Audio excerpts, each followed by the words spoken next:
ভক্তদের গর্জন ছিল, একাই আর্জেন্টিনাকে হারিয়ে দিবেন জুড বেলিংহ্যাম। আসরে একের পর এক গোল দিয়ে এসেছেন, গোল্ডেন বলের দৌড়েও নাকি ছাড়িয়ে গেছেন। আর সেখানেই মেসি আলভারেজরা নাকি পাত্তাই পাবেন না বেলিংহ্যামের সামনে। কিন্তু ম্যাচে পারফরমেন্সে দেখা গেল তার উল্টো চিত্র। পুরো ম্যাচে যেন বোতলবন্দি বেলিংহ্যাম। মাঝে আর্জেন্টিনার কাছে হেরে গেছে ইংল্যান্ড, সেখানে অকার্যকর হয়েছে বেলিংহ্যামের খেলা।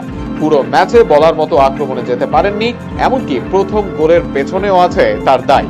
কেননা রাইস যাওয়ার পর স্পেস কভার করার দায়িত্ব ছিল তার। তবে সেই স্পেসটা রেখে আর্জেন্টিনাকে গোলের সুযোগ এনে দিয়েছেন বেলিংহ্যাম।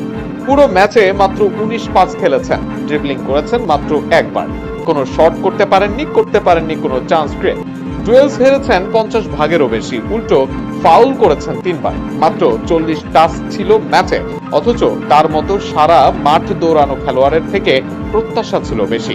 তবে সেটা মাঠের খেলায় হয়নি প্রতিফলন। তবে এরপরেও বেলিংহ্যাম হেডলাইনে এসেছেন, সেটা তার পারফরমেন্স দিয়ে নয়, বাজে আচরণের জন্য।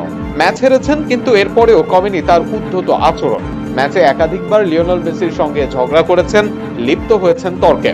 আর্জেন্টিনা দলের সাথেও করেছেন তর্ক, একাধিকবার উত্তপ্ত করার চেষ্টা করেছেন। তবে তরুণ বার্কোর সাথে যা করলেন সেটা যেন ফুটবলের সৌন্দর্যের একদম বাইরে। ম্যাচে 1 মিনিটও খেলেননি বার্কো, শুধু মাঠের পাশে বসে দলের জয় করেছিলেন উদযাপন। সেখানে কাউকে আঘাত করেননি তিনি, কিংবা করেননি ব্যঙ্গ, কিন্তু সেখানেও যেন বাধা বেলিংহ্যামের।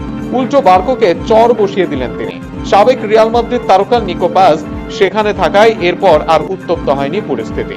তবে হেরে এমন কাণ্ড নিয়ে উঠেছে নিন্দার ঝড়। জুড বেলিংহ্যাম তাই ভালো খেলোয়াড় হতে পারেন, তবে তাকে ছাড়িয়ে যাওয়ার খেলোয়াড় রয়েছে আর্জেন্টিনা দলে।